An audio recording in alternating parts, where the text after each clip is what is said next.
রিলিজিয়ানের ইম্পর্টেন্সকে অস্বীকার করেছে বা তার রিয়েলিটিকে কে অস্বীকার করেছে, তার বাস্তবতাটাকে কে অস্বীকার করেছে? ধরো আমি বলছি, ধরো আমরা তো 34 বছর গভর্নমেন্ট চালিয়েছি, আর যদি ধরো কাউকে জিজ্ঞেস করা হয় যে এই 34 বছরে পশ্চিমবাংলার স্কুল, কলেজ, রাস্তাঘাট, হাসপাতালের উন্নয়ন কত ভালো হয়েছে, তো এতে তুমি বামফ্রন্টকে কত দেবে? কেউ বলতে পারে 100, বামফ্রন্ট সরকারকে 60 দেবো, 70 দেবো, 80 দেবো, কেউ বলতে পারে 20 দেবো, কেউ বলতে পারে 5 দেবো, 0 দেবো, কোনো কাজ করতে পারেনি। কিন্তু যদি জিজ্ঞেস করা হয় যে পশ্চিমবাংলায় এই যে 34 বছর বামফ্রন্টের সরকার চললো, যাতে বাংলার প্রত্যেকজন মানুষ নিজের ইচ্ছে মতো নিজের ধর্ম পালন করতে পারেন, এই পরিবেশটাকে বজায় রাখার ক্ষেত্রে বামফ্রন্টকে তুমি 100-এ কত দেবে? আমাদের অতি বড় শত্রু, অতি বড় সমালোচক বলতে বাধ্য বামফ্রন্টকে 100-এ 100 দেবো। হাত তুলে একটা লোক বলুক যে বামফ্রন্ট যখন রাজ্যে সরকার চালিয়েছে, জ্যোতি বসু, বুদ্ধদেব ভট্টাচার্য কখনো মমতা ব্যানার্জির মতো ওই সকালবেলা কালীঘাটে পুজো দিয়ে দুপুরবেলা রেড রোডে নামাজ পড়ে বিকেলবেলা গঙ্গার ঘাটে গিয়ে ছট পুজোর কলা ভাসায়নি। না, সেটা তো তোমাদের ধরো ঘোষিত পজিশন। না, ঘোষিত পজিশনকারী রাষ্ট্র ধর্মে অংশগ্রহণ করবে না সেটা নয়। প্রত্যেকজন ব্যক্তি মানুষ তার নিজের ইচ্ছে মতো নিজের ধর্মীয় আচার পালন করবেন এবং রাষ্ট্র তার সেই অধিকারকে পাহারা দেবে, এটাও আমাদের ঘোষিত পজিশন। আমি এটাই বলার চেষ্টা করছি। তার জন্য রাষ্ট্রের পেট্রোনাইজেশন দরকার হয় না ধর্মের জন্য।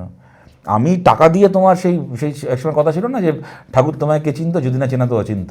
মমতা ব্যানার্জি না থাকলে কি দুর্গাপুজো হতো না পশ্চিমবাংলায়? উনি 1 লাখ টাকা দিচ্ছেন বলে পুজো হচ্ছে। কিন্তু আমি একটা ক্লাবকে 1 লাখ টাকা দিচ্ছি বলে সেই পুজোর মানে ভেতরে একটা দুর্গার মূর্তি থাকবে আর বাইরে 5টা মমতা ব্যানার্জির মুখের ছবি থাকবে। আমি তোমাকে ইমাম ভাতা দিচ্ছি বলে এই সব কটা ইমাম রেড রোডে গিয়ে নামাজের দিন নিজের বাড়ির মহিলাকে রেড রোডে নামাজে আসতে দেয় না, সে মমতা ব্যানার্জিকে মঞ্চে তুলে তৃণমূলের পথসভা করাবে ইমাম নামাজের মঞ্চটাকে, ঈদের মঞ্চটাকে। এইটাকে বন্ধ করতে হবে। রাষ্ট্রের এই ধর্মীয় ক্ষেত্র দেখো সভ্যতা একটা জিনিস না, খুব আমার মনে হয় যে আমাদের বোঝাপড়াটাও একটুখানি পরিষ্কার করে আমাদেরও বলার প্রয়োজন রয়েছে। অনেকে ভাবেন যে এইটা আমাদের কাছে না রাজনীতিকে ধর্মমুক্ত করার জায়গা। ডেফিনেটলি আমরা চাই রাজনীতি ধর্মমুক্ত হোক, কিন্তু আমরা চাই কিন্তু ধর্মীয় পরিসরগুলোও রাজনীতিমুক্ত হোক।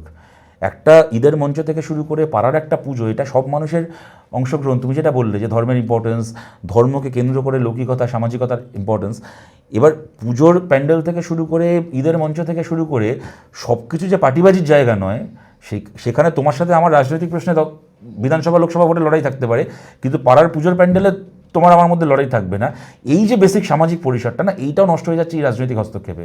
যে আমি তোমার একটা এক্সাম্পল দিচ্ছি, দমদমে 2 বছর না 3 বছর আগে একটা পুজো হলো, চাকদাতেও একই জিনিস হলো। দুর্গা ঠাকুরের প্যান্ডেলে দুর্গামূর্তি বানিয়েছে মমতা ব্যানার্জির মতো করে। সে নীলপা সাদা শাড়ি পরে দুর্গা দাঁড়িয়ে আছে, হাতে 10টা হাতে, কোথায় কন্যাশ্রীর ফাইল, কোথায় এই ফাইল সেই ফাইল।